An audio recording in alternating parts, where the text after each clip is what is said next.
नारायण नारायण। आज हम पढ़ रहे हैं सुग्रीव चरित्र, दूसरा प्रवचन।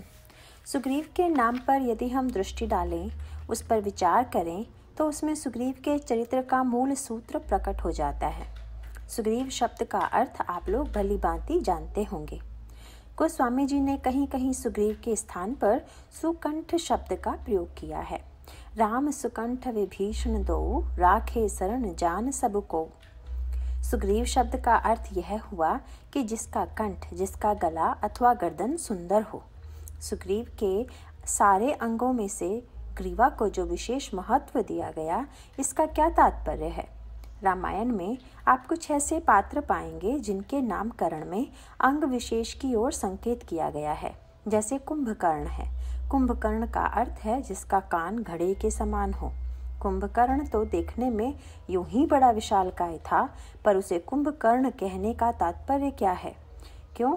उसके सारे अंग बड़े होते हुए भी उसके अंग विशेष को महत्व देकर उसी अंग के नाम पर उसका नामकरण किया गया। इसी प्रकार लंका की सुपर्णखा है, वहाँ पर भी अंग विशेष की ओर संकेत है।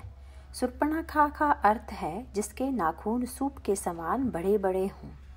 इस तरह सारे अंगों में से केवल नाखून की ओर ध्यान आकृष्ट करना अथवा केवल ग्रीवा या कंठ की ओर संकेत करना पुराणों तथा मानस की सांकेतिक भाषा है। वस्तुतः इन अंगों के माध्यम से जो बात कही गई है वह बड़े महत्व की है। जब कुंभकर्ण के प्रसंग में उसके कानों की ओर विशेष रूप से ध्यान आकृष्ट किया गया, तो हम भली भांति जानते हैं कि विनय पत्रिका में गोस्वामी जी ने कुंभकर्ण को मूर्तिमान अहंकार के रूप में देखा है। मोहदश मौलि तद्भ्रांत अहंकार, पाका रिजित काम विश्राम हारी। स्वाभाविक रूप से अहंकारी व्यक्ति का ध्यान कहाँ केंद्रित होता है? उसके जीवन में सबसे अधिक अंग का महत्व होता है, वह है कान। क्यों?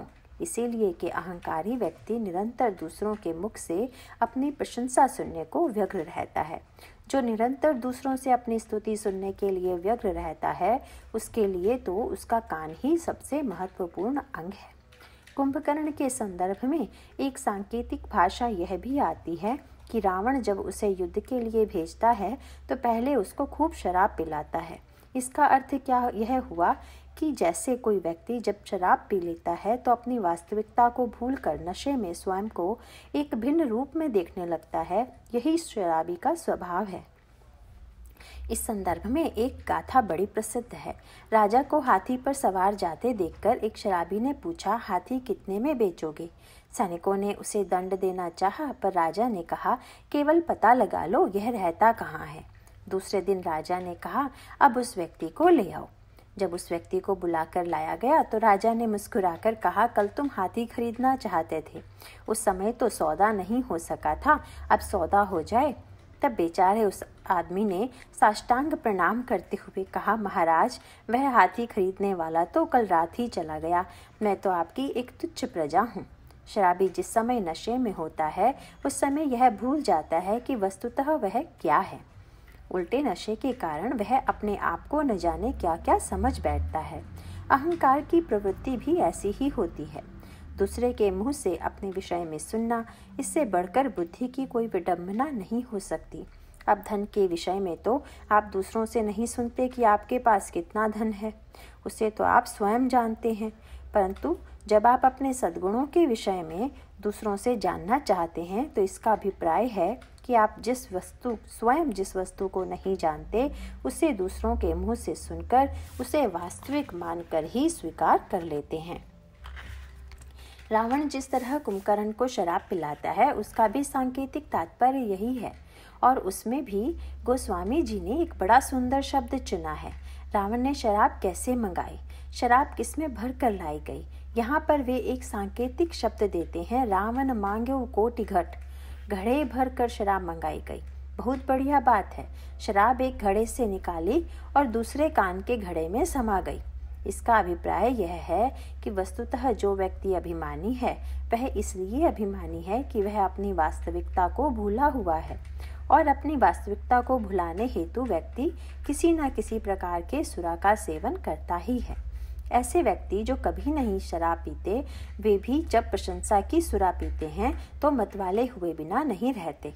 विनय पत्रिका में गोस्वामी जी कहते हैं कि व्यक्ति के हृदय में 2 कामनाएं ऐसी हैं जो शायद ही दूर हो पाती हों, और यह बात बड़े महत्व की है।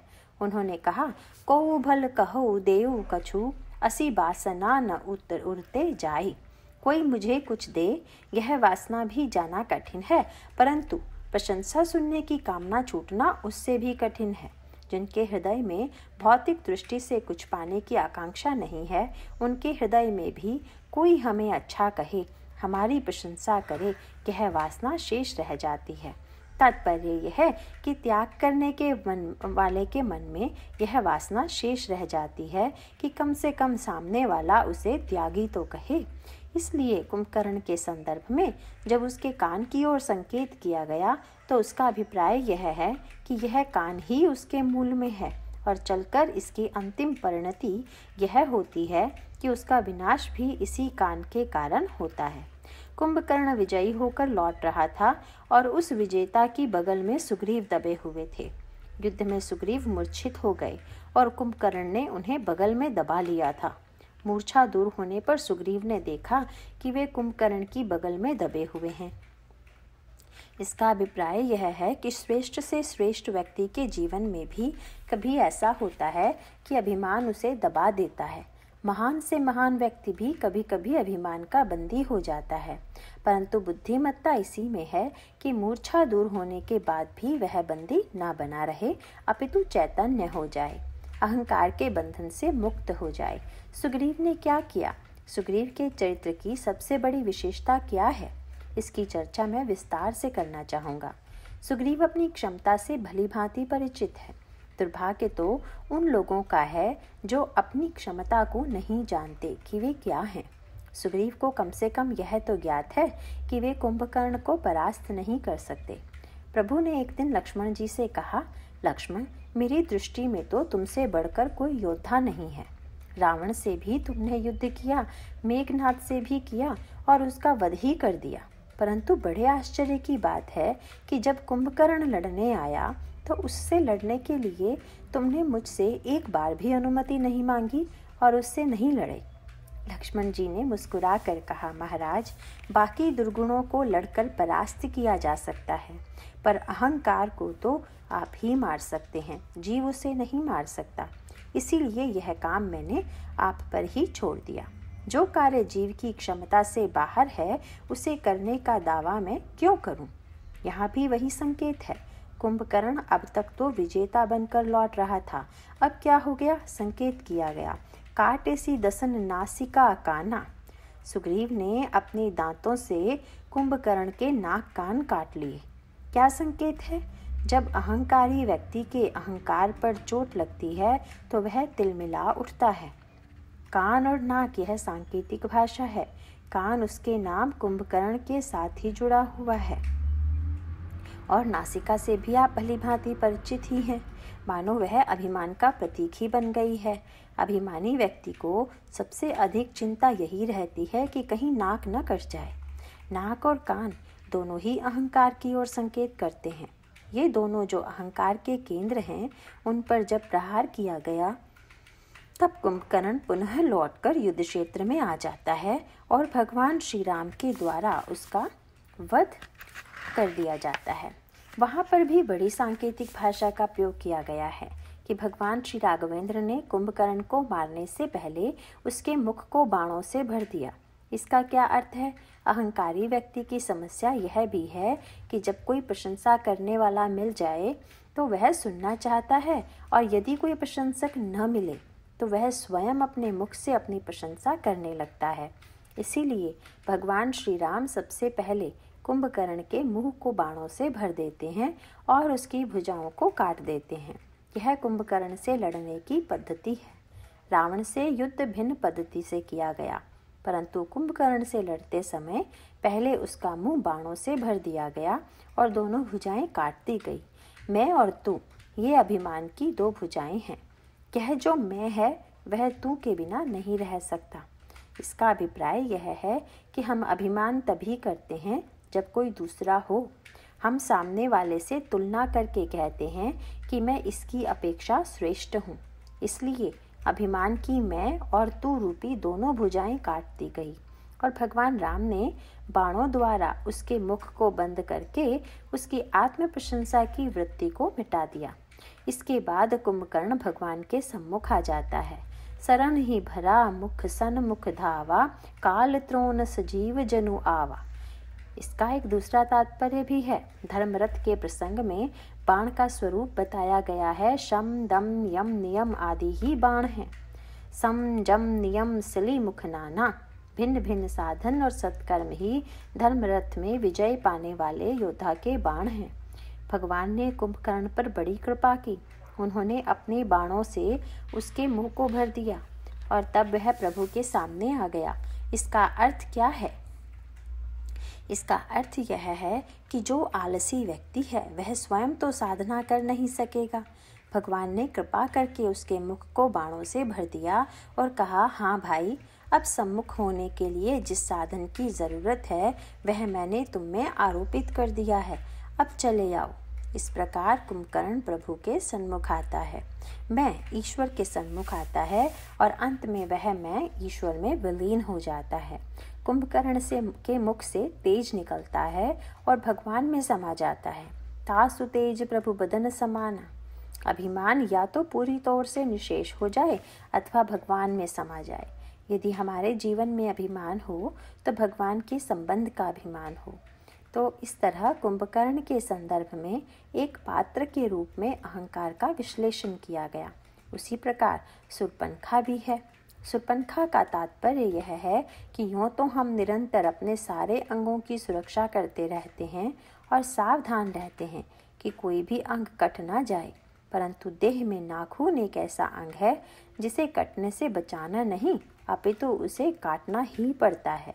और यही बड़े महत्व की बात है। जीवन में स्थित काम वासनाएं ही नाखून हैं। जीवन में नाखून का भी उपयोग है, पर उसकी एक सीमा है। नाखून जब उस सीमा से अधिक बढ़ जाए तो उसे कैंची या नहरनी से काट दिया जाता है। वैसे ही जब काम वासना मर्यादा की सीमा लागने लगे तब उसके विवेक वैराग्य की कैंची या नहरनी से काट देना चाहिए। नाखून जब तक अंगुली की सीमा में रहे तभी तक वह उपयोगी तथा रक्षणीय है। इसका अभिप्राय यह है कि जब तक वासना नियंत्रित है तब तक वह उपयोगी है, परंतु जब वह सीमा से अधिक बढ़ने लगे तब व्यक्ति को चाहिए कि वह उसे नाखून की तरह अवश्य काट दे। शूर्पणखा नाखून काटने में विश्वास नहीं करती, वह नाखून को सूप की तरह बढ़ने देती है। इसका अर्थ यह है कि शूर्पणखा वासना के लिए किसी सीमा या मर्यादा को स्वीकार नहीं करती।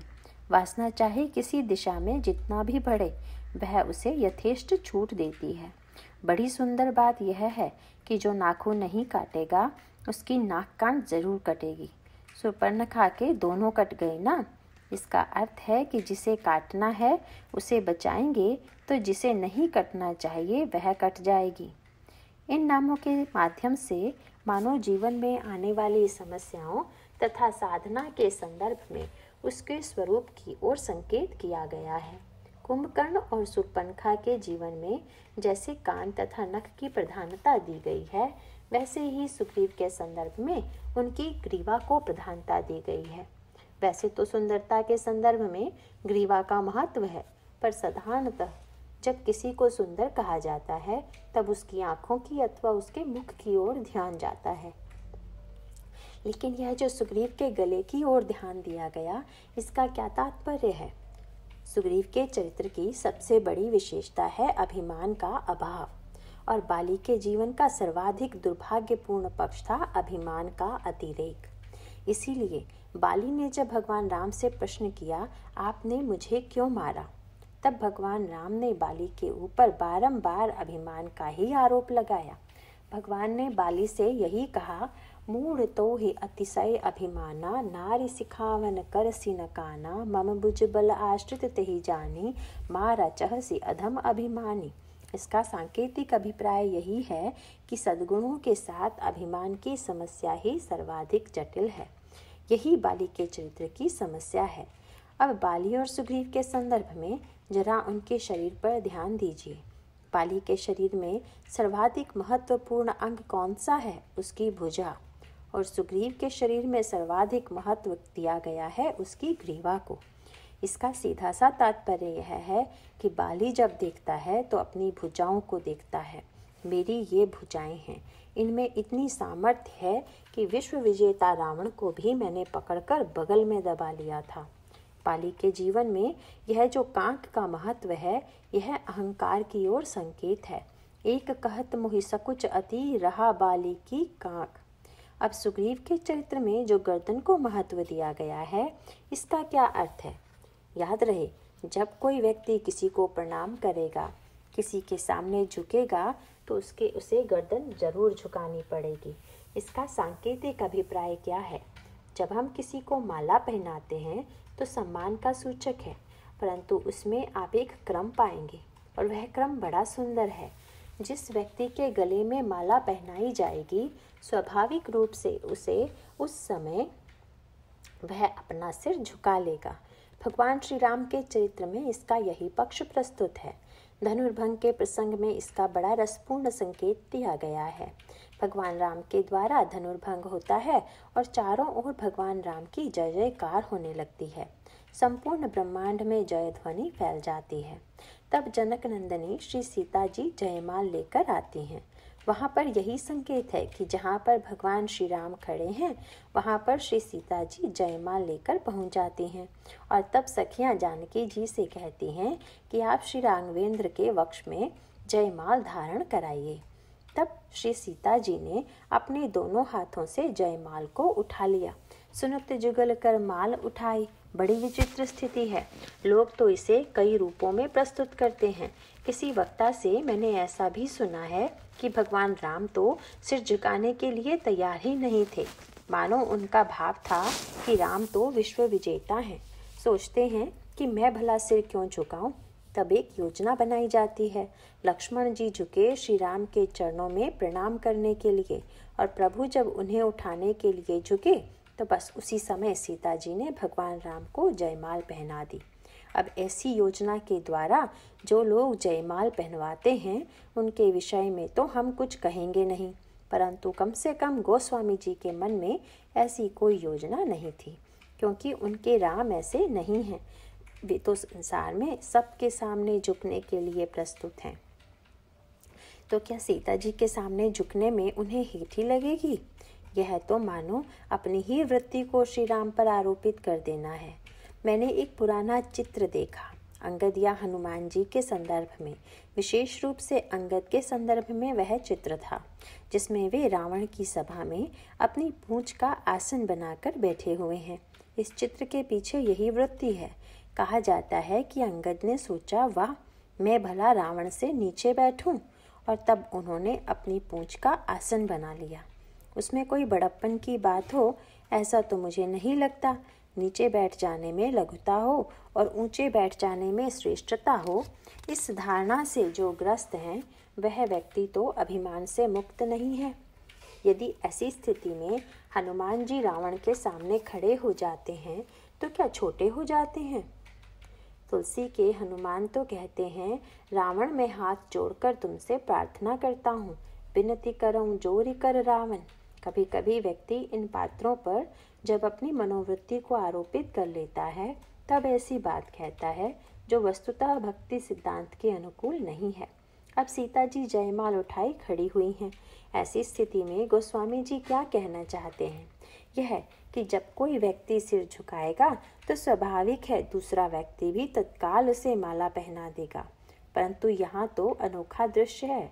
श्री राम तो सिर झुकाए खड़े हैं और सीता जी जयमाल उठाए खड़ी हैं, पहना नहीं रही हैं। परिणाम क्या हुआ? श्री राम का सिर न जाने कितनी देर तक झुका रहा। इसका अर्थ क्या हुआ? भक्तों ने कहा, महाराज, आपकी तो सभी झांकियाँ प्रिय हैं, पर यह झांकी तो विशेष प्रिय है। क्यों? ज्ञान अखंड एक सीतावर। यहाँ प्रभु की तुलना अखंड ज्ञान से की गई है और सीता जी साक्षात पराभक्ति हैं। इसका अभिप्राय यह है कि अखंड ज्ञान घन के द्वारा अभिमान का धनुष टूटे, यह तो सार्थकता है। परंतु धनुष सचमुच टूटा या नहीं, इसका क्या प्रमाण है? धनुष टूटने का अभिप्राय है अभिमान का टूट जाना, और यदि भगवान राम ही अकड़ कर खड़े हो जाते तो फिर अभिमान टूटा कहाँ, वह तो बना ही हुआ है। धनुष टूट जाने का तो अर्थ यह है कि अभिमान पूरी तरह से निशेष हो गया। अखंड ज्ञान के द्वारा अभिमान का विनाश हो जाने पर वेदों ने भगवान की जो स्तुति की उसमें यह कहा, जे ज्ञान मान विमत्त तब भव हरणी भक्ति न आदरी, ते पाई सुर दुर्लभ पदादपि परत हम देखत हरि। वेद भगवान की स्तुति करते हुए कहते हैं कि कभी कभी ज्ञान को पाकर जो उन्मत्त हो जाते हैं और मंगलमयी भक्ति का आदर नहीं करते, ऐसे लोगों को मैंने ऊंची से ऊंची स्थिति में पहुंचकर भी नीचे गिरते हुए देखा है। यहाँ पर इसका सांकेतिक अभिप्राय यह है कि अखंड ज्ञान घन भगवान श्री राम का भक्ति के सामने झुके रहना ही सही अर्थों में ज्ञान की सार्थकता है। यदि साधारण व्यक्ति के साथ ऐसा व्यवहार किया जाए तो उसकी गर्दन फिर उठ जाएगी, परंतु प्रभु तो निश्चित कर चुके हैं, नहीं, मैं तो आपके सामने निरंतर नत होने के लिए, झुकने के लिए प्रस्तुत हूँ। इसका अभिप्राय क्या है? जयमाल पाने का सच्चा अधिकारी तो वही है जो स्वयं को झुकाना जानता है, जिसमें अभिमान का अभाव है, क्योंकि जय के बाद सबसे बड़ी समस्या अभिमान की हो जाती है। जब व्यक्ति जीतता है तब उसमें अभिमान आ जाता है, पर अभिमान के संदर्भ में झुकने का अर्थ यह है कि विजय पाकर जो निरभिमानी हो गया वही सच्चे अर्थों में विजयी हो जाता है। अब इसे सुग्रीव के संदर्भ में देखें। सुग्रीव का तो भगवान राम से विशेष संबंध जुड़ा हुआ है। भगवान श्री राघवेंद्र की सुग्रीव से मैत्री होती है और भगवान राम प्रतिज्ञा करते हैं, सुनो सुग्रीव मारे हूँ, बाल ही एक ही बान, ब्रह्म रुद्र शरणागत, गए न उब रही प्राण। सुग्रीव, मैं एक ही बाण से बाली का वध करूंगा, तुम किष्किंधापुरी जाकर बाली को चुनौती दो। सुग्रीव आश्चर्य से भगवान का मुख देखने लगे, बोले, प्रभु, बाली को आप मारेंगे या मैं? भगवान बोले, मैं मारूंगा, तभी अभी तो मैंने तुम्हारे सामने प्रतिज्ञा की है। सुग्रीव ने कहा, तो फिर मुझे क्यों भेज रहे हैं? भगवान बोले, लड़ोगे तुम और मारूंगा मैं, यह बहुत बढ़िया बात है। बाली और सुग्रीव का प्रसंग बड़ा सांकेतिक है। प्रभु का संकेत यह है, प्रयत्न और कर्म तो जीव को करना है, परंतु पुरुषार्थ का फल देना भगवान के हाथ में है। मैं मारूंगा, इस कारण तुम निष्क्रिय मत हो जाओ। यह न समझ लेना कि जब भगवान ही मारने वाले हैं तो भगवान ही लड़ें, हमें कुछ नहीं करना है। तुम युद्ध करो, यह मेरा आदर्श है। बस इतना याद रखना कि तुम्हें युद्ध मात्र करना है।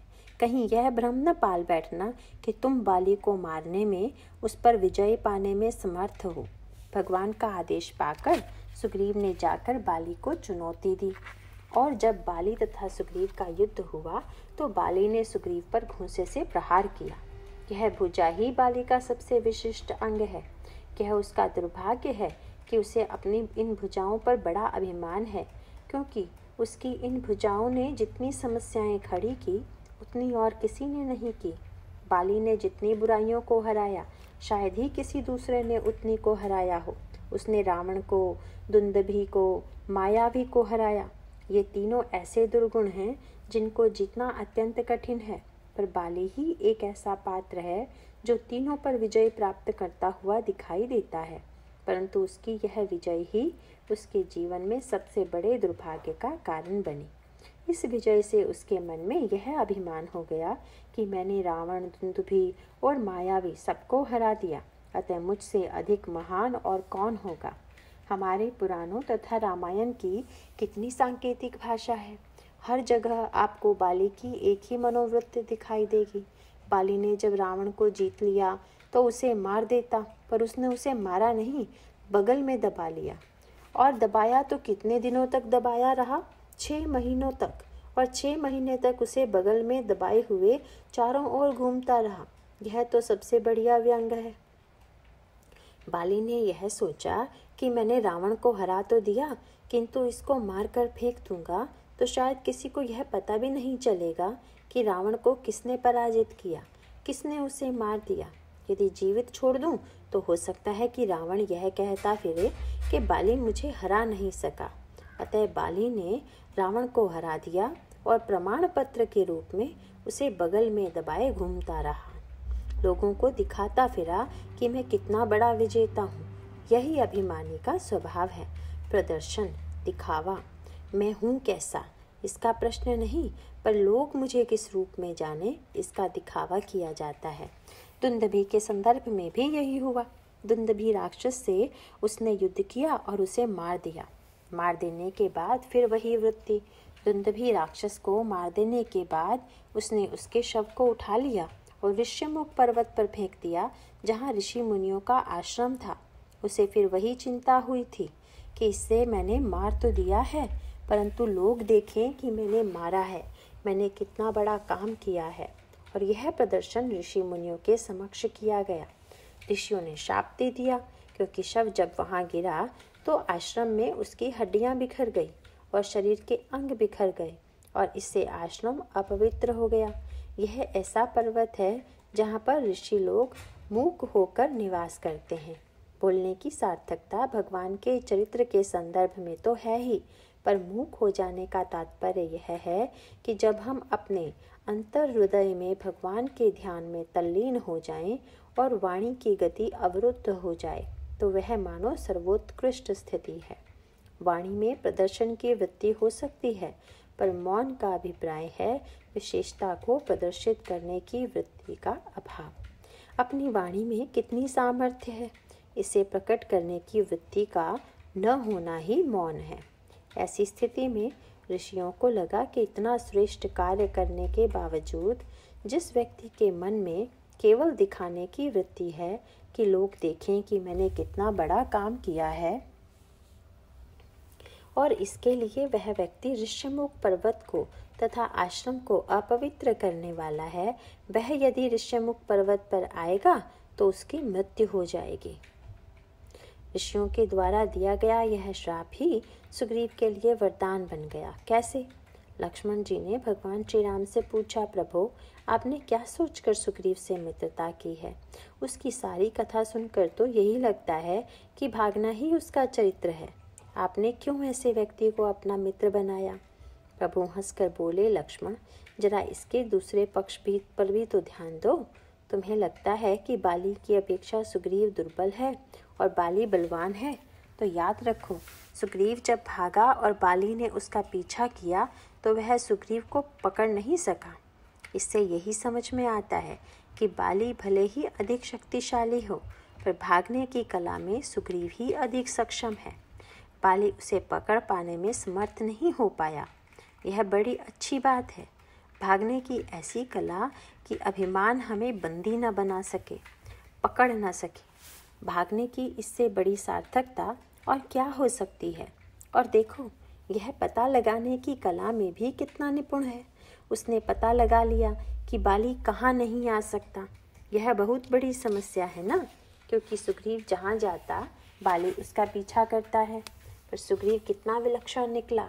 उसने पता लगा लिया कि बाली अन्य सभी जगह तो जा सकता है, परंतु ऋष्यमुख पर्वत पर नहीं जा सकता। बस वहीं चलना चाहिए, वहीं निवास करना चाहिए। भगवान राम ने कहा, बस यही तो चाहिए।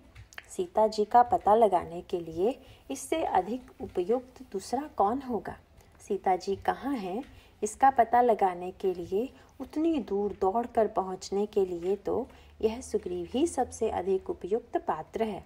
इससे बढ़कर उपयुक्त पात्र दूसरा कोई हो ही नहीं सकता। दूसरी ओर बाली के जीवन का सबसे बड़ा दुर्भाग्यपूर्ण पक्ष क्या है?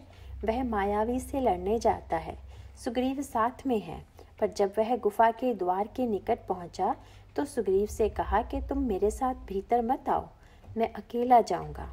और यह अकेला जाने का स्वभाव ही बाली का स्वभाव है। यही कुंभकर्ण का स्वभाव भी है। रावण जब कुंभकर्ण से पूछता है कि कितनी सेना लेकर लड़ने जाओगे, तो वह कहता है, सेना लेकर तो आप लोग लड़ने चाहिए, मैं तो अकेला ही काफ़ी हूँ। बिना सैनिकों के ही लड़ने चल पड़ा। कुंभकर्ण दुर्बदरन रंगा, चला दुर्ग तजिसेन न संगा। अकेले ही क्यों चल पड़ा? अहंकारी को किस बात की चिंता रहती है? वही बाली को भी है और कुंभकर्ण को भी। अहंकारी व्यक्ति विजय में किसी को भागीदार नहीं बनाना चाहता। तपोमय अहंकार कुंभकर्ण के जीवन में है और रजोमय अहंकार बाली के जीवन में। कुंभकर्ण को यह चिंता है कि सेना लेकर जाएंगे और जीतेंगे तो यही कहा जाएगा कि सेना भी साथ में थी। बाली को भी चिंता इसी बात की है कि सुग्रीव के साथ जाएगा तो लोग कहेंगे कि दोनों भाइयों ने मिलकर लड़ाई जीती। उसे अपने भाई को भी श्रेय देने में संकोच है। यह अभिमान की प्रवृत्ति है। कुंभकर्ण का अभिप्राय मानो यह था कि अन्य दुर्गुण तो जब मिलकर लड़ते हैं तब किसी को परास्त करते हैं, लेकिन अभिमान ऐसा है कि वह अकेला ही यदि जीवन में आ जाए तो काफ़ी है। अभिमान का यह अकेलापन क्या है? इसका अभिप्राय है कि अभिमान की यही प्रवृत्ति है, मैं अकेला समर्थ हूँ, मुझे किसी की सहायता की अपेक्षा नहीं है। बाली कहता है कि मायावी को मैं अकेले मार दूंगा। यदि वह सुग्रीव को साथ लेकर जाता तो आगे चलकर बाली के जीवन में जो समस्याएं आई वे न आती। सुग्रीव के चरित्र का जो सर्वोत्कृष्ट पक्ष है वह यही है, उसे अपनी असमर्थताओं का भली भांति ज्ञान है। वह जानता है कि वह क्या है। यह एक बहुत बड़ी उपलब्धि है और उसका सदुपयोग हनुमान जी के द्वारा किया जाता है। इसी में दोनों का सामंजस्य है। अभिप्राय है कि व्यक्ति के सामर्थ्य और असामर्थ्य दोनों हैं। ऐसी स्थिति में व्यक्ति का कर्तव्य क्या है? हमें सजग रहकर देखना होगा कि जो सामर्थ्य हम में है उसका हम सदुपयोग कर रहे हैं या नहीं। अपने सामर्थ्य को हम किस दिशा में लगा रहे हैं, सामर्थ्य का हम क्या उपयोग कर रहे हैं। हमारे पास धन है, बल है, बुद्धि है। यदि ये वस्तुएं हमारे पास हैं तो हमें देखना होगा कि क्या इनका हम सदुपयोग कर रहे हैं। अपनी सामर्थ्य का सही दिशा में सदुपयोग करना ही हमारा सबसे बड़ा कर्तव्य है और यही कसौटी है कि हम सही दिशा में बढ़ रहे हैं या नहीं। सुग्रीव के जीवन में सबसे बड़ी विलक्षण बात क्या हुई? बड़ा सुंदर संकेत है। यह तो संसार में नित्य देखने में आता है कि विजय के बाद माला पहनाई जाती है, परंतु हारने के बाद माला। जब सुग्रीव बाली से हार कर आया तो भगवान राम ने उसे माला पहनाई। लक्ष्मण जी ने भगवान राम से कहा, आपने तो सृष्टि का नियम ही बदल दिया। जीतने वाले को माला पहनाते तो देखते हैं, पर हारने वाले को माला, यह कैसी बात है? प्रभु हंसकर बोले, संसार में तो जीतने वाले को ही सम्मान दिया जाता है, परंतु मेरे यहाँ जो हार जाता है उसे ही मैं माला पहनाता हूँ। भगवान राम का अभिप्राय यह है कि सुग्रीव को अपनी असमर्थताओं का भली भांति बोध है और यह बोध उसके चरित्र में पग पग पर सर्वत्र दिखाई देता है। यह उसके चरित्र की विशेषता है। जिस सुग्रीव के जीवन में सब कुछ छिन गया, पत्नी छिन गई, संपत्ति छिन गई, राज्य छिन गया, परंतु यह कितनी बढ़िया बात है कि सब कुछ छिन जाने के बाद भी जिसने सुग्रीव का साथ नहीं छोड़ा वह कौन है? वे हैं हनुमान जी महाराज। हनुमान जी ने बाली का नहीं, सुग्रीव का साथ दिया। हनुमान जी कौन है? साक्षात शंकर के अवतार और मूर्तिमान विश्वास हैं। भवानी शंकरौ वंदे श्रद्धा विश्वास रूपिणौ। इसका अभिप्राय यह है कि जीवन में चाहे सब कुछ छिन जाए, सब चला जाए, पर विश्वास न जाने पाए। यदि यह चीज़ जीवन में बनी रहे तो उसे सब कुछ मिल जाएगा, और सब कुछ होने के बाद भी जिसने विश्वास को खो दिया तो सब कुछ पाकर भी उसने सब कुछ खो दिया। यदि सब कुछ खोने के बाद भी जिसने जीवन में विश्वास को साथ ले लिया और विश्वास पर जिसका विश्वास है उसी ने सब कुछ पा लिया है। सुग्रीव को निरंतर अपनी असमर्थता का बोध बना हुआ है। उनके चरित्र में यह सर्वत्र दिखाई देता है। प्रारंभ यहीं से होता है। बाली जब मायावी से लड़ने चला तो सुग्रीव भले ही उसके पीछे पीछे चले गए, पर बाली ने जब कहा कि तुम बाहर खड़े रहो तो सुग्रीव बाहर ही रुक गए, गुफा के द्वार पर खड़े रहे। बाली का यही अभिमान है। सुग्रीव से कह दिया कि तुम 15 दिन तक मेरी प्रतीक्षा करना। अगर 15 दिन में मैं नहीं आऊं तो समझ लेना कि मैं हार गया और मारा गया। परिखे सुमोहि एक पखवारा, नहीं आवऊ तब जाने सुमारा। इसका अभिप्राय क्या है? यह मायावी कौन है? मायावी दुंदुभि, रावण आदि हमारे जीवन के विभिन्न दुर्गुणों के प्रतीक हैं। मायावी परिचय देते हुए मानस में कथित है, मय नाम के दैत्य के पुत्र का नाम है मायावी। मय सुत मायावी ते ही नाव, आवा सो प्रभु हमरे गाँव। यह मय कौन है? एक मय तो त्रेता युग में और द्वापर युग में भी था और हमारे आपके सबके पास विद्यमान है। गोस्वामी जी इसका परिचय देते हुए विनय पत्रिका में कहते हैं, रचित मन दनुज मय रूपधारी। व्यक्ति का जो मन है वही मय दानव है। और इसका पुत्र मायावी कौन है? यह जो हमारे आपके मन में संकल्प विकल्प उठते रहते हैं, भाव उठते रहते हैं, यही मायावी हैं। और बाली वह बड़ा अभिमानी है और अभिमानवश दावा करता है कि मैं इतने दिनों में मायावी को हरा दूंगा। क्या कोई व्यक्ति यह दावा कर सकता है कि वह मन की सारी वृत्तियों पर इतनी कम समय सीमा में विजय प्राप्त कर लेगा? यह तो सतत चलने वाली साधना है, प्रयत्न है। बाली का दावा उसके आत्मविश्वास का सूचक है, परंतु उसका यह आत्मविश्वास अभिमान में परिणत होकर दुर्गुण बन जाता है। बाली का यह आत्मविश्वास है कि मैं मायावी को 15 दिन में हरा दूंगा, पर उसका यह कहना सही था क्या? आगे संकेत आता है कि उस गुफा के भीतर और भी न जाने कितने राक्षस बैठे हुए थे। यह हमारे आपके जीवन का सत्य है। मन की वृत्तियों के पीछे भागो तो लगता है कि हम एक वृत्ति के पीछे भाग रहे हैं, पर अंतःकरण की गुफा में न जाने कितनी वृत्तियां छिपी हुई हैं और कोई भी दावे के साथ नहीं कह सकता कि उन्हें हराने में कितना समय लगेगा।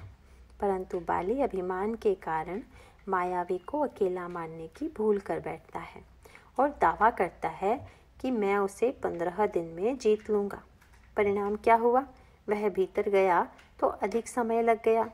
जीता तो जरूर, पर उसे 1 महीने का समय लग गया। बाली ने जब राक्षसों का वध किया तो गुफा से रक्त की धारा बहने लगी। प्रभु ने सुग्रीव की ओर देखा। रक्त की धारा जब तुमने देखी तो तुम्हारे मन में क्या प्रतिक्रिया हुई? सुग्रीव के मन में इसकी एक प्रतिक्रिया तो यह हो सकती थी कि चलूं, अपने भाई की सहायता करूं, भीतर जाकर राक्षसों से लड़ूं। पर सुग्रीव के चरित्र की यही दुर्बलता है और यही दुर्बलता उसका सबसे बड़ा गुण भी है। सुग्रीव ने कहा, प्रभु, मैंने सोचा कि जिसने बाली को मार दिया वह मुझे तो मार ही देगा, अतः यहाँ से भाग निकलना ही उचित होगा। बाली हते से मोहि मार ही आई, सिला देई तह चले ऊपर आए। अपनी असमर्थता को समझना, मैं इतना समर्थ नहीं हूँ कि मन को और मन की वृत्तियों को जान सकूं। गोस्वामी जी तो यही कहते हैं। वे कहते हैं, मैं सुग्रीव हूँ और मन के नाना प्रकार के संकल्प विकल्पों को हराना चाहता हूँ, पर मेरी समस्या यही है प्रभु, मैं अच्छी तरह से समझ गया हूँ कि ये संकल्प विकल्प इतने प्रबल और अजेय हैं कि इनको हराने की क्षमता व्यक्ति में नहीं है। हो हारयो करी जतन विविध, विधि अतिशय प्रबल अजय। व्यक्ति या तो यह दावा करे कि हम मन या उसकी वृत्तियों को जीत सकते हैं, या हम अनुभव करें कि हम अपने बल या पुरुषार्थ से ही इसे जीतने में समर्थ नहीं हैं। यही अनुभव होता है गोस्वामी जी को कि वे असमर्थ हैं, और इस असमर्थता की अनुभूति के बाद कभी कभी एक विचार आता है। कुछ लोग असमर्थता की अनुभूति के बाद निराश हो जाते हैं और अपने जीवन से इतने हतोत्साहित हो जाते हैं तथा यह समझते हैं कि वे कुछ नहीं कर सकते। ऐसे लोग कभी कभी आत्महत्या भी कर बैठते हैं। अब असमर्थ्य की अनुभूति से ऐसी वृत्ति का उदय हो जाए तब तो वह बड़ा घातक है, पर यह असमर्थता की अनुभूति यदि समर्थ की खोज में लग जाए, असमर्थ को समर्थ से जोड़ने में लग जाए, तो वह असमर्थता भी सार्थक है। अपनी असमर्थता को जान लेने के बाद यदि हमें सर्वसमर्थ भगवान की याद आ जाए और अपनी असमर्थता को हम यदि भगवान से जोड़ दें, तब तो यह असमर्थता की अनुभूति का इतना बड़ा लाभ हुआ और मानो उससे जीवन की चरम सार्थकता की उपलब्धि हो गई। इसका अर्थ यह हुआ कि घड़ा यदि कुछ भरा हुआ हो तो ठीक है, पर घड़ा खाली हो और उसे उल्टा करके रख दिया जाए तो परिणाम क्या होगा? यदि आकाश से जल बरस रहा हो तो भी उसमें एक बूंद भी जल नहीं आएगा। उसके लिए तो यही आवश्यक है कि घड़े को सीधा करके दिखा दें कि घड़ा खाली है, और जब खाली घड़ा सीधा कर दिया जाएगा तो उसमें पानी भरेगा। इसी प्रकार यदि हमारे अंतःकरण का घड़ा सद्गुणों से भरा हुआ है तो हम उसे भगवान के चरणों में अर्पित कर दें, और यदि वह खाली है तो कम से कम यह पता तो चले कि वह खाली है। यदि हम घड़े को उल्टा करके रख देंगे तो उसका खालीपन छिप जाएगा। इसका अर्थ है कि हम अपनी असमर्थता को, अपनी कमी को छिपाने की चेष्टा करते हैं और वह हमें प्रभु की कृपा से वंचित कर देती है। इसीलिए सुग्रीव अपनी असमर्थता को निष्कपट भाव से प्रभु के सामने रख देते हैं। सुग्रीव की आत्मकथा सुनकर भगवान गदगद हो जाते हैं। लक्ष्मण जी पूछते हैं, महाराज, नवदा भक्ति में कौन कौन सी भक्ति आपको सुग्रीव में दिखाई दे रही है? प्रभु ने कहा, पहली भी दिखाई दे रही है और नौवीं भी। कैसे? बोले, पहली भक्ति है प्रथम भगति संतः कर संगा। हनुमान जी के संतत्व में तो तुम्हें कोई संदेह नहीं होगा। उनके जैसे संत इन्हें प्राप्त हैं। और भक्ति की पराकाष्ठा क्या है? जिसके अंतःकरण में सरलता और निश्चलता है, वह नवी भक्ति तक पहुंच गया है। नवम सरल सब सन छल ही ना। भगवान ने कहा, देखो, अपनी आत्मकथा सुनाते समय जिन घटनाओं में उसकी कमी दिखाई देती है, उन्हें यह चाहता तो छिपा लेता। न जाने कितने लोग ऐसा करते हैं। अपने विषय में बतलाते समय अपनी कमियों को बताने का साहस बिरले व्यक्तियों में ही होता है। पर सुग्रीव कितना सरल है कि आदि से अंत तक अपने भागने को, अपनी पराजय को, अपनी दुर्बलता को कहीं भी उसने छिपाने की चेष्टा नहीं की। इससे बढ़कर उसकी सरलता और निश्चलता का प्रमाण क्या हो सकता है? कुछ तो ऐसे लोग हैं जो अपनी कमियों को समझते ही नहीं, पर इसने अपनी कमियों को मेरे सामने खोल कर रख देने में रंच मात्र संकोच नहीं किया। सुग्रीव के चरित्र में उसे जो अपनी असमर्थता का ज्ञान है और वह जो निरंतर हनुमान जी से जुड़ा हुआ है, ये दोनों बातें उसके चरित्र का श्रेष्ठतम पक्ष हैं। उसके चरित्र का एक अन्य श्रेष्ठ पक्ष है ऋष्यमुख पर्वत पर निवास करना। ऐसी जगह चुन लेना जहाँ बाली न आ सके। यह ऋष्यमुख पर्वत क्या है? वस्तुतः जब आप सत्संग में जाते हैं तब आप ऋष्यमुख पर्वत पर ही बैठे होते हैं। यह जो आप मूक बैठे हैं, यदि सब बोलने लगें तब तो कथा ही बंद हो जाएगी। यह जो आपका मुकत्व है, इसका अर्थ यह है कि उतनी देर के लिए आप अभिमान से मुक्त हैं। तभी तो आप चाहे जहाँ बैठकर सुन रहे हैं, परंतु जब तक आप कथा एवं सत्संग के ऋष्यमुख पर्वत पर बैठे हैं तब तक तो बाली वहाँ नहीं आ सकता। पर सुग्रीव जब उस पर्वत से नीचे उतर आता है तो उसे डर बना रहता है कि वह कहीं बाली आकर मार न डाले। यह हमारे आपके जीवन का भी सत्य है। जितनी देर तक हम कथा और सत्संग के ऋष्यमुख पर्वत पर बैठे हुए हैं तब तक तो सब ठीक है, पर ज्यों ही नीचे उतरे फिर उसी बाली का भय, बाली का चक्कर ज्यों का त्यों बना रहेगा। सुग्रीव ने अपनी सुरक्षा के लिए ऋष्यमुख पर्वत तथा हनुमान जी को चुना और फिर प्रभु को देखा।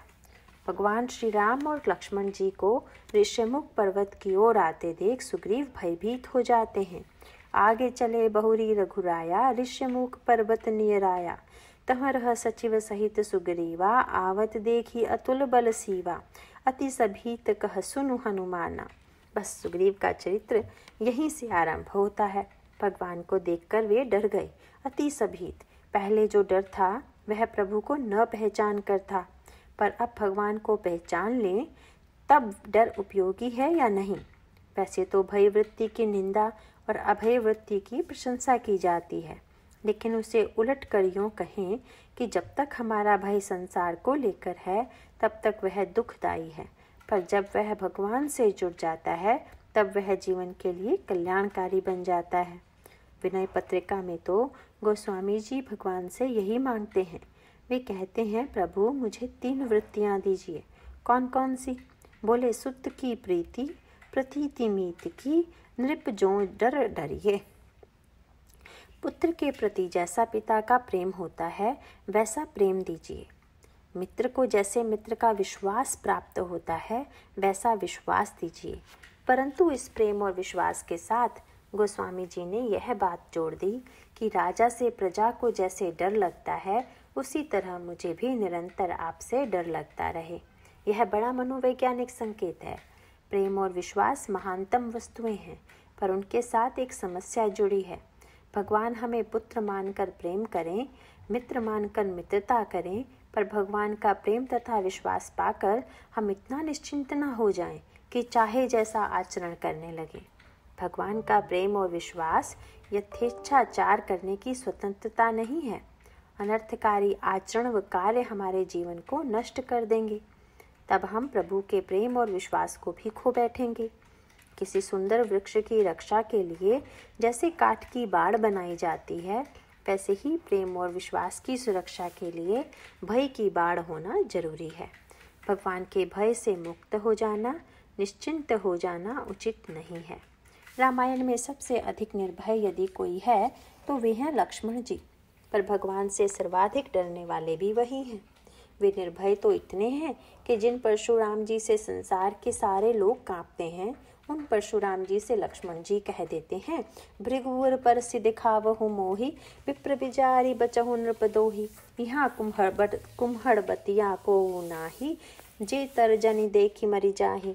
जिन परशुराम जी से सब डरते हैं उनसे लक्ष्मण जी को कोई डर नहीं है, परंतु वे ही लक्ष्मण जी भगवान राम से इतना डरते हैं कि गोस्वामी जी कहते हैं, लखन हृदय लालसा बिसेखी जाहि जनकपुर आये देखी प्रभु भय बहुरी मनोहि सकुचाही। लक्ष्मण जी को जनकपुर देखने की इच्छा है पर बोल नहीं पा रहे हैं। क्यों? प्रभु के सामने कैसे कहें कि मैं नगर देखना चाहता हूँ। इसी प्रकार रात्रि में प्रभु सोए हुए हैं, लक्ष्मण जी चरण दबा रहे हैं। वे चरण दबाते हुए किस स्थिति में हैं? चापत चरण लखन उरुलाए सभय सप्रेम परम सचुपाए। फिर वही भय। यहाँ एक सूक्ष्म बात है जिसकी विस्तार से चर्चा करने का अवकाश अभी नहीं है, पर इसको सूत्र रूप में यूँ कहें कि एक तो अज्ञान जन्य भय होता है और दूसरा प्रेम जन्य भय होता है। लक्ष्मण जी का भय प्रेम जन्य है। इसीलिए गोस्वामी जी ने सभय सप्रेम दोनों शब्दों को जोड़ दिया है। लक्ष्मण जी चरण दबाते हैं तो डरते हैं, बोलते हैं तो डरते हैं, और जनक जी की सभा में जनक की बात सुनकर माखे लखन कुटिल भय मोहे लदपट फरकत नयन रिसोहे कहीं न सकत रघुबीर डर। बोलने में भगवान का डर बना हुआ है। भगवान ने लक्ष्मण जी से पूछ दिया, लक्ष्मण काल से तो सभी डरते हैं और तुम साक्षात काल हो, अनंत काल हो, तो तुम मुझसे क्यों डरते हो? तुम मुझसे बोलने में डरते हो, चरण दबाने में डरते हो। तब लक्ष्मण जी ने कहा कि प्रभु, मैं संसार के लोगों को बताना चाहता हूँ कि मैं काल होकर भी जब ईश्वर से डरता हूँ तो आप लोग भी डरते रहिएगा, क्योंकि आप लोग मुझसे डरते हैं और मैं इनसे डरता हूँ। अब ईश्वर से भय, उस भय की वृत्ति का कितना सुंदर सदुपयोग है। सुग्रीव ने भगवान को देखकर भय आ गया। उस समय यदि वे अकेले होते तो उसका यही परिणाम होता कि वे ऋष्यमुख पर्वत से भाग खड़े होते। लेकिन हनुमान जी हैं ना। अब अति सभीत का उपयोग क्या है? सुग्रीव को अपनी आँखों पर, अपने कानों पर, अपने सामर्थ्य पर भरोसा नहीं है। यह असमर्थता का बोध है और अपनी असमर्थता को स्वीकार करने में उन्हें कोई संकोच नहीं है। सुग्रीव हनुमान जी से कहते हैं, अति सभीत कह सुनु हनुमाना पुरुष जुगल बल रूप निधाना धरि बटु रूप देखु तै जाई कहि सुजानि जिय सयन बुझाई पठै बाल होई मन मैला भागो तुरंत तजौ यह सैला। इसका अभिप्राय यह है कि यदि अपनी आँख ठीक न हो और व्यक्ति अपनी आँखों को प्रमाणिक मानने की भूल करे तो समस्या खड़ी हो जाएगी।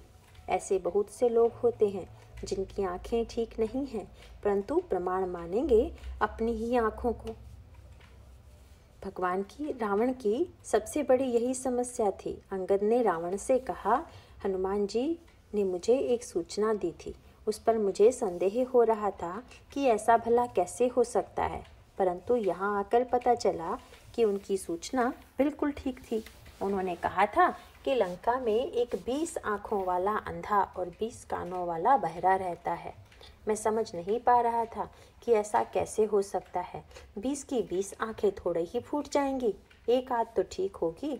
फिर और भी आश्चर्यजनक बात यह है कि जो अंधे होते हैं उनके कान बहुत ही तेज होते हैं। अतः ठीक है, रावण यदि अंधा होगा तो कम से कम उसके कान तो तेज होंगे। पर सचमुच बड़ी विचित्र बात है। अंधर बधिर न अस कहई, नयन कान तब 20। अंधा होना अर्थात स्वयं न देख पाना। पर आपने देखा होगा कि जिनकी आंखों में देखने की शक्ति नहीं होती, उनके कानों को भगवान बड़ा अच्छा बना देते हैं।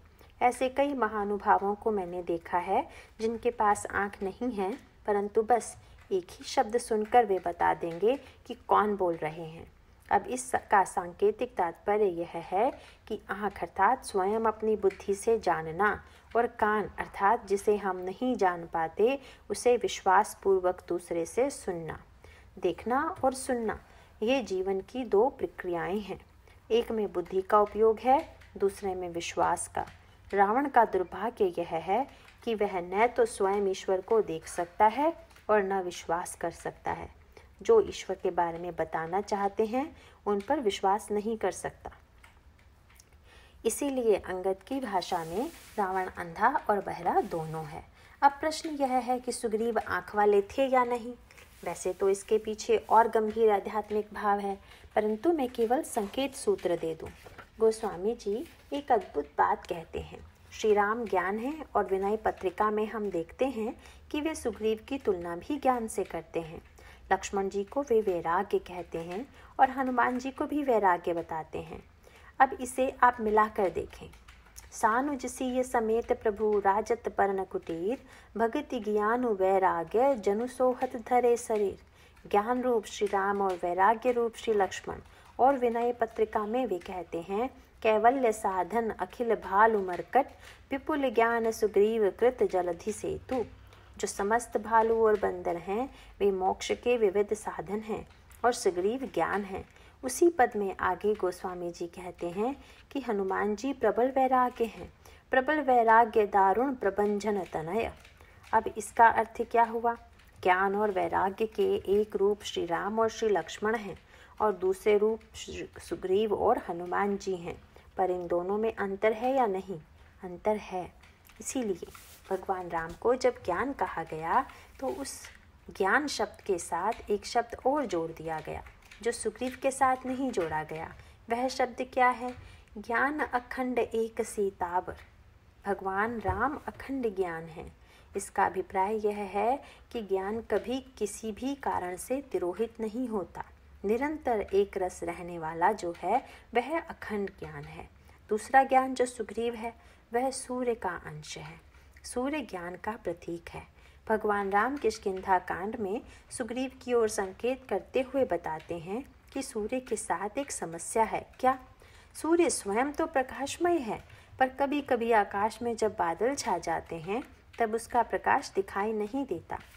लक्ष्मण को उपदेश देते हुए भगवान कहते हैं, कबहु दिवस मह निबिड़तम, कबहुक प्रगट पतंग, बिन सई उपजई ज्ञान जिमी, पाई कुसंग सुसंग। जिनके जीवन में ज्ञान रहता है उनमें भी कुसंग का बादल छा जाने पर ज्ञान ढक जाता है। यही समस्या सुग्रीव के जीवन में है। कभी उसके जीवन का आकाश स्वच्छ है तो ज्ञान का प्रकाश है, और कभी बादल छा गए तो अंधकार। पर भगवान राम के जीवन में तो सदा एक रस अखंड ज्ञान का प्रकाश है। उस पर न तो कोई बादल छाता है और न कोई आवरण ही आता है। सुग्रीव के जीवन में कभी तो ज्ञान का प्रकाश है और कभी वह मेघ से ढका हुआ अज्ञान का अंधकार। इसीलिए उन्हें पवन पुत्र के साथ जोड़ दिया गया। अभिप्राय यह है कि जब बादल सूर्य को ढक लें तब हवा ही उसे छिन्न भिन्न कर सकती है। इसीलिए यह ज्ञान वैराग्य की जोड़ी है। सुग्रीव का साधन ज्ञान है और भगवान का सिद्ध ज्ञान है। इस संदर्भ में यहाँ पर एक बड़ी सूक्ष्म बात यह है कि जब श्री सीता जी का अपहरण हो गया तब उनकी प्राप्ति के लिए साधन ज्ञान की जरूरत है, यह सिद्ध ज्ञान की। सिद्ध ज्ञान की दृष्टि से तो सीता जी को भगवान श्री राम से अलग किया नहीं जा सकता, परंतु जब वे प्रभु से अलग प्रतीत हो रही हैं, जीवन से दूर प्रतीत हो रही हैं, तो उन्हें पाने के लिए साधन ज्ञान की आवश्यकता होगी। इसी प्रकार वैराग्य के दो रूप हैं, प्रवृत्ति वैराग्य और निवृत्ति वैराग्य। प्रवृत्ति वैराग्य के स्वरूप हैं लक्ष्मण जी और निवृत्ति वैराग्य के स्वरूप हैं हनुमान जी। प्रवृत्ति वैराग्य के ऊपर प्रहार करने या उनकी रेखा को लांघने पर प्रत्यक्ष रूप से सीता जी का हरण हुआ, ऐसा प्रतीत हो रहा है।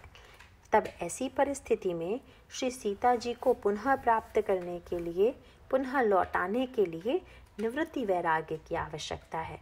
यहाँ निवृत्ति वैराग्य के रूप में श्री हनुमान जी हैं। इधर सुग्रीव के जीवन में जब बादल छा जाते हैं तब वे अंधकार तथा भय से आच्छन्न हो जाते हैं। तब उन्हें श्री राम दिखाई नहीं देते। श्री राम को पहचान न पाकर वे पवन पुत्र हनुमान जी की ओर देखते हुए कहते हैं कि आप पता लगाकर बताइए कि यह कौन है। इसका अर्थ यह है कि सुग्रीव को अपनी आँखों पर तो नहीं, परंतु हनुमान जी की आँखों पर विश्वास है। यही बात विभीषण जी के संदर्भ में भी आती है। विभीषण जी के शरण में आने पर भी यही समस्या खड़ी हुई। सुग्रीव ने भगवान से कहा, महाराज यह राक्षस है, रावण का भाई है, इसकी माया जानी नहीं जाती। मुझे तो लगता है कि इसे बांध कर रख लिया जाए। भगवान ने मुस्कुरा कर देखा। सुग्रीव ने कहा, महाराज क्षमा करें, आप में तो सारे सद्गुण हैं, आप महान हैं, परम उदार हैं, आप कभी किसी के दोष नहीं देखते। पर समस्या यह है कि आप अच्छे पारखी नहीं हैं, आप व्यक्ति को पहचानने में असमर्थ हैं। शायद इसी कारण आप विभीषण को पहचान नहीं पा रहे हैं। मैं आपको बता देना चाहता हूँ कि विभीषण कैसे हैं। प्रभु ने मुस्कुराकर हनुमान जी की ओर देखा और खूब हंसे। हनुमान जी की ओर क्यों देखा? मानो सुग्रीव के प्रति प्रभु का संकेत यह था, मित्र, हमारी तुम्हारी दोनों की दशा एक सी है। मुझे भी खरे खोटे की पहचान नहीं है और तुम्हें भी।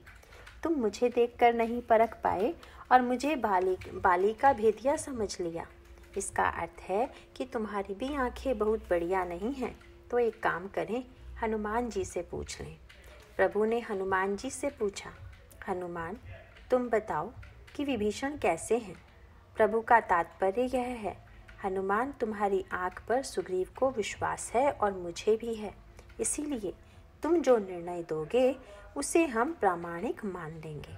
सुग्रीव हनुमान जी की आंखों पर भरोसा करते हैं। भगवान राम तथा लक्ष्मण जी को आते देख सुग्रीव तो नहीं पहचान सके, परंतु वे हनुमान जी पर भरोसा करके उन्हें भेजते हैं कि आप जाकर देखिए और पहचान कर मुझे बताइए। हनुमान जी आते हैं। तब क्या हुआ? क्रम उलट गया। सुग्रीव जब स्वयं भगवान के पास नहीं पहुंच सके तब हनुमान जी का आश्रय लिया और भगवान स्वयं सुग्रीव के पास आ गए। सुग्रीव ने भगवान को पा लिया। इसका अभिप्राय क्या हुआ? जो समर्थ है वह स्वयं चलकर आएगा और जो असमर्थ होगा वहाँ भगवान स्वयं चलकर आएंगे। रावण जब सीता जी का हरण करके ले जाने लगा तो उनकी रक्षा करने जटायु जी आए। जटायु जी पक्षी हैं। इसका अभिप्राय क्या है? सीता जी का पक्ष लेना। सीता जी मूर्तिमती भक्ति हैं और गीतराज पक्षी हैं। मानो यह भक्ति का पक्ष लेना हुआ। इसे यदि आध्यात्मिक संदर्भ में देखें तो संसार के सभी लोग पक्षी ही तो हैं। ऐसा कौन होगा जिसमें कुछ न कुछ पक्षपात न हो? इस प्रकार सभी पक्षी तो हैं, लेकिन कोई चातक है, कोई कोकिल, कोई चकोर है तो कोई कीर। यह रामायण की बड़ी मधुर भाषा है। भगवान राम जब पुष्प वाटिका में गए तो पक्षियों ने उनका स्वागत किया। चातक कोकिल कीर चकोरा कूजत बिहग नटत कल मोरा। तब मोर नाचने लगा और उसका पंख गिरा और लक्ष्मण जी ने उस पंख को उठाकर भगवान के सिर पर धारण करा दिया। पक्षियों ने प्रभु का स्वागत किया और प्रभु ने पक्षियों का पक्ष लेकर उसे अपने मस्तक पर धारण किया। यही भक्ति के स्वरूप की व्याख्या है। अब सभी पक्षी अच्छे तो होते नहीं, एक सज्जन ने मुझसे पूछा कि धनुष यज्ञ में और पुष्प वाटिका में क्या अंतर है। मैंने कहा कि पुष्प वाटिका में तो चातक, कोकिल, कीर, चकोर और मोर ये सब पक्षी हैं, पर धनुष यज्ञ में तो सभी के साथ ही उल्लू भी विराजमान है। पुष्प वाटिका और धनुष यज्ञ में यही अंतर है। लिखा हुआ है कि धनुष यज्ञ में चातक, कोकिल, कीर, चकोर और मोर भी थे और कपटी राजाओं के रूप में उल्लू भी थे। कपटी भूप उलूप लुकाने सीय सुखई बरनीय के ही भांति जलु चातकी पाई जलु स्वाति कहई परस पर कोकिल बयनी। ये पक्षियों के विविध रूप हैं, पर कपटी राजाओं के रूपी ये उल्लू कौन है? जो प्रकाश के विरोधी हैं, ईश्वर के विरोधी पक्ष के हैं। उनका पक्ष दुर्भाग्यपूर्ण है। पक्ष की सार्थकता क्या है? मूल प्रश्न यह है कि हम पक्ष किसका ले रहे हैं। श्री राघवेंद्र ने बड़ी कृपा की। उन्होंने पुष्प वाटिका में चातक, कोकिल, कीर, चकोर, मोर को तो धन्य कर दिया, पर उन्हें लगा ठीक है अब पर अन्य पक्षियों का भी तो सदुपयोग दिखाई देना चाहिए। गीधराज का सदुपयोग क्या है?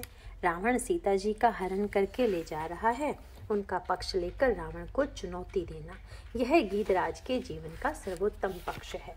भगति पच्छ हट नहीं सठताही। जब रावण से गीधराज का युद्ध हुआ तो रावण ने खड़ग से उसका पक्ष काट दिया। गीधराज गिरकर तड़पने लगे, पर जब प्रभु आकर उन्हें गोद में उठा लेते हैं और कहते हैं गीधराज जी यह तो बड़ा अनर्थ हुआ, रावण ने आपका पक्ष काट दिया। गीधराज बोले प्रभु यह भी मेरा सौभाग्य है। कैसे? बोले जब तक मेरे पास पक्ष थे तब तक मुझे ही आपके पास उड़कर आना पड़ता था, पर अब जब पक्ष कट गया तो आप स्वयं मेरे पास आए हैं। इससे अच्छी बात और क्या हो सकती है? अपने पक्ष का परित्याग, अपनी असमर्थता का बोध हो तो ईश्वर स्वयं ही गोद में उठाने को आ जाते हैं। सुग्रीव के जीवन में असमर्थता का बोध है और उस असमर्थता के बोध को जब वे हनुमान जी के सामने निवेदित करते हैं तब हनुमान जी जैसे संत उस असमर्थता को ईश्वर के समक्ष ले जाकर उन्हें ईश्वर से मिला देते हैं। बोलिए सियावर रामचंद्र की जय।